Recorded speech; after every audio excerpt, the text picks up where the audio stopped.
So hello guys, welcome to exploring NEET. तो पहले तो बहुत सॉरी क्योंकि मैं बहुत दिन बाद वीडियो अपलोड कर रहा हूँ इस चैनल में। तो उसके लिए पहले तो सॉरी। तो आज तो इस महीने से हम लोग डेली, मैं कोशिश करूँगा कि डेली वीडियो अपलोड किया जाए आप लोगों के लिए, क्योंकि नीट 2021 के लिए सिर्फ 6 महीना अप्रॉक्स बचे हुए हैं आज से अगर लेके चले तो अगर आपको नीट 2021 क्रैक करना है तो आपको बहुत अच्छे से प्रिपरेशन शुरू कर देना होगा इसी समय से, क्योंकि टाइम बहुत कम बचा है आपके लिए। जैसे कि मैंने बताया 6 मंथ बचा है और कट ऑफ जैसे कि आप समझ सकते हैं नीट 2020 के हिसाब से कि बहुत हाई जाने वाला है। नीट 2021 में भी बहुत ज़्यादा हाई जाने वाला है, तो आपको अभी से बहुत सीरियसली मेहनत करना पड़ेगा। तो ठीक है, तो मैं आज से जो है सब्जेक्ट वाइज स्ट्रेटजी मैं बताने वाला हूँ। तो आज मैं बायोलॉजी का बताने वाला हूँ, ठीक है। तो मेरा जो है नीट 2020 में 605 आया था और उसमें से 332 मैंने बायोलॉजी में स्कोर किया था। तो 332 considered a good marks in biology, ठीक है। मैंने कुछ चीज़ जो है मैंने फॉलो किए थे, वो आज से आपके साथ शेयर करने वाला हूँ ताकि आपको भी कुछ मदद मिल जाए और आप भी बहुत अच्छा स्कोर कर पाओ बायोलॉजी में, ठीक है। तो बायोलॉजी एक बहुत ही ज़्यादा स्कोरिंग सब्जेक्ट है जैसे आपको मालूम है, ठीक है। तो बायो में आपको कोशिश करना होगा कि मैक्स टू मैक्स स्कोर किया जाए, ठीक है, क्योंकि कट ऑफ बहुत हाई जाने वाला है गाइस, ठीक है। तो 2021 में बहुत ज़्यादा हाई जाने वाला है। 2020 में हाई गया है, चला गया है बहुत, 2020 में और भी ज़्यादा हाई जाएगा, ठीक है। तो बायो में आपको बहुत ज़्यादा स्कोर करना होगा, ठीक है, तभी आप तभी आपके पास चांस होगा कि आप एक गवर्नमेंट मेडिकल सीट में एडमिशन ले सकें, ठीक है। तो अब मैं शुरू करने वाला हूँ बायोलॉजी स्ट्रेटजी। बायोलॉजी में आपको क्या करना होगा, ठीक है। तो सबसे पहले मैं शुरू करूँगा बुक से, ठीक है। तो कौन कौन सी बुक आपको बायो में रेफर करना चाहिए, तो बायो में सिर्फ मैं बोलूँगा NCERT पढ़े, ठीक है।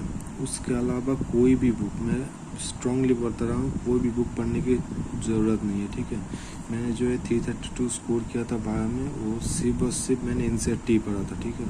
मैंने कुछ सिली मिस्टेक किया था बायो में, अगर नहीं करता तो 340 तो आ जाता, ठीक है। आप अगर NCERT पढ़ के जाओगे तो आप 330 to 330 to 340 आप आराम से स्कोर कर सकते हो बायो में, ठीक है। अगर सिर्फ और सिर्फ NCERT को आप अच्छे से पढ़ना होगा इसके लिए, ठीक है। तो बुक्स के लिए मैं सिर्फ बताऊंगा सिर्फ NCERT पढ़ के जाओ और कुछ करने की ज़रूरत नहीं है, ठीक है। अगर कोई ट्रूमैन वगैरह जो बुक है वो बिल्कुल करने की ज़रूरत नहीं है, आप सिर्फ NCERT पढ़ के जाओ, ठीक है। सिर्फ और सिर्फ NCERT पढ़ के जाओ और कुछ नहीं पढ़ना है आपको, ठीक है। तो बुक के लिए सिर्फ NCERT, ठीक है। पहले हम बेसिक बात कर लेते हैं, उसके बाद MCQ के लिए कौन सा बुक पढ़े हम। MCQ के लिए बेस्ट बुक आपको पता है MTG फिंगर टिप्स जो है वो बेस्ट बुक है फॉर MCQ, ठीक है। उसके साथ साथ आपको प्रीवियस ईयर भी करना है, ठीक है। प्रीवियस मैं आपको बोलूँ तो 2006 तक आपको करना है, उसके आगे करने की ज़रूरत नहीं है। 2006 तक करेंगे आप, 2006 से 2020 तक आपको जो प्रीवियस ईयर क्वेश्चन है वो आपको करना होगा, ठीक है। तो दैट्स द MCQ पार्ट। और अगर ये पार्ट आपको कंप्लीट हो जाता है, ठीक है, और आपके पास टाइम रहता है आपको, तो आप मास्टर NCERT कर सकते हैं जो आर्यन का है, ठीक है। तो मास्टर NCERT ये मैंडेटरी नहीं है, ठीक है, ये आपके ऊपर डिपेंड करता है। अगर आपके पास टाइम होता है तो आप कर सकते हो। ये मास्टर NCERT और previous question is more than enough, ठीक है, मोर देन इनफ, बस ये करना है आपको, ठीक है। अब आपको मैं कुछ बताऊंगा किस तरह के कुछ अप्रोच बताने वाला हूँ आपको। तो बायो में आपको एटलीस्ट 10 to 12 टाइम्स रिवाइज देना है, ये मैं बहुत ज़्यादा स्टार मार के रख रहा हूँ, ठीक है। आपको एटलीस्ट 10 to 12 टाइम रिवाइज देना होगा, ठीक है, वरना कोई फ़ायदा नहीं है।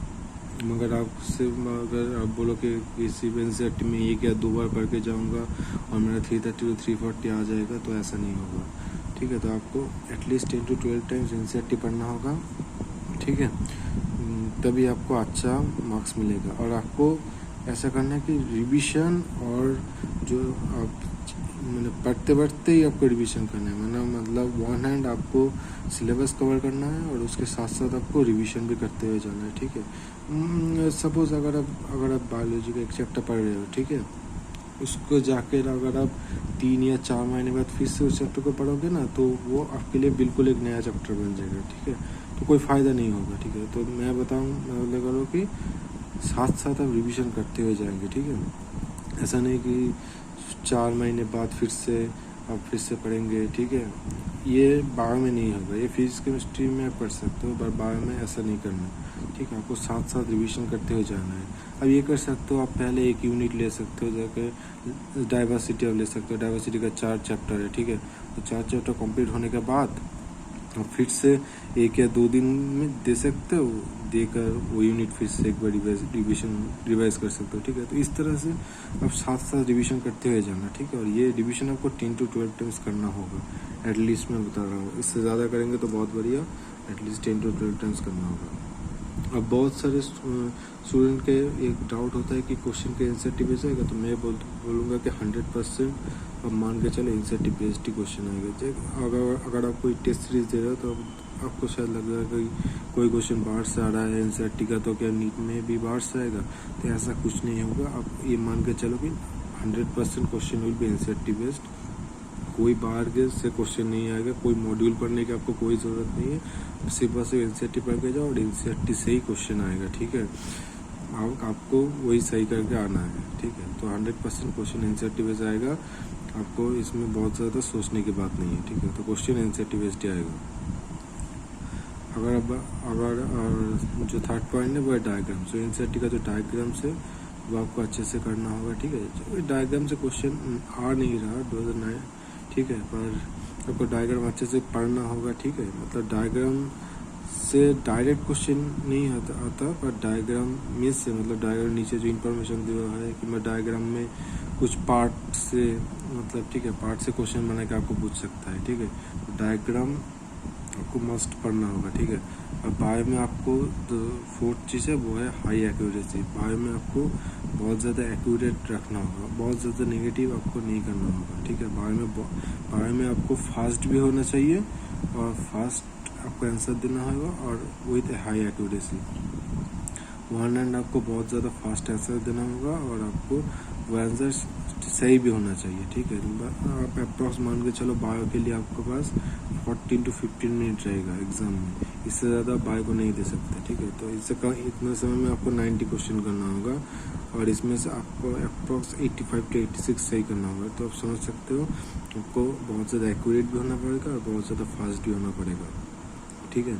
तो ये आप प्रैक्टिस करते रहो और ये तभी होगा अगर आप ये जो मैं स्टार्ट दे रखा हूँ 10 to 12 में रिवीजन देखे, मतलब क्वेश्चन देखते ही आपके दिमाग में क्लिक करना चाहिए, ठीक है। तभी आप बहुत ज़्यादा फास्ट भी करेंगे और हाई एक्यूरेट भी होगा, ठीक है। तो आपको ये मैं बता रहा हूँ, हाई एक्यूरेसी आपको रखना होगा, ठीक है। और जो डाटा दिया हुआ है, ठीक है, जो लास्ट का जो यूनिट है, ठीक है, एनवायरनमेंट के ऊपर, बायोडाइवर्सिटी, इकोसिस्टम, वो जो चैप्टर है ना उसमें जो डाटा दिया है या फिर पूरे एनसीईआरटी में जो डाटा दिया हुआ है, ठीक है, कौन से डेट में क्या हुआ था, ठीक है, वो सब जो डाटा है वो भी आपको याद करना होगा। अगर एक पॉसिबल हो आप एक ग्राफ शीट लेकर वो डाटा लिख के रख सकते हो, ठीक है। तो डाटा भी, तो ये डाटा जो है वो भी आपको याद रखना होगा, ठीक है। तो ये कुछ मैंने बेसिक पॉइंट बताया, ये सब कुछ आपको ख्याल रखना है अगर आप जब बायोलॉजी पढ़ेंगे, ठीक है। और बायो कोशिश करना कि डेली पढ़े, ठीक है।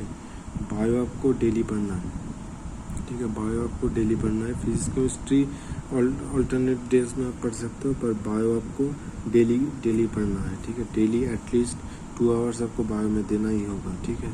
तभी आप अच्छा कर सकते हो बायो में, ठीक है।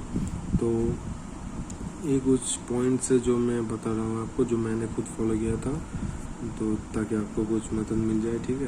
अगर आप वीडियो को पसंद आया तो लाइक कर दो और चैनल को सब्सक्राइब ज़रूर कर देना, ओके। तो बाय फॉर नाउ, और नेक्स्ट आएगा केमिस्ट्री के ऊपर, केमिस्ट्री का स्ट्रेटजी के ऊपर। तब तक के लिए बाय।